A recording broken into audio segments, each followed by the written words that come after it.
Ярминкәдә ит күп сатылды. От, сыер, сорык, куян ите, коз һәм үрдәк түшкәләре сатылган сәүдә нокталары сатып алучылардан бушамады. Тойгөлдән Мөдәррис Калимуллинның сөт, каймак һәм башка сөт эшләмәләрен, Фаиза җитештерү кооперативының моен шәһәргә күчтәнешкә алып китүчеләр дә аз булмагандыр.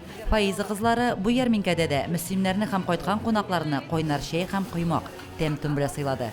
Фаиза кооперативы һәр ярминкәдә ок май алып чыга сатарга. Шулай ук халыкны җылы чәй һәм коймак белән сыйлыйбыз. Халык бик канәгать. Ел сайын шушы көзге ярминкәләрне бик теләп көтеп алабыз һәм үзебезгә кирәкле яракларны кышлыкка алып калырга тырышабыз. Менә бик теләп коз майы, козның ичи башларын теләп алып куябыз инде, сөт продукцияларын. Шуңа мондый ярмаркалар ешрак оешса да бик яхшы булыр иде район халкына да. Biz менә итләр алдык, җимешләр алдык, колбасалар алдык, барсын да алдык. Зур рәхмәт моны оештыручыларга. Шундай күңелле, музыкалар уйнап тора, погодасы шундый дәһәр. Бик әйбәт оештырылган, рәхмәт. Халкыбыз өчен авыл җирлегендәге тырышкан халыкның бәйрәме.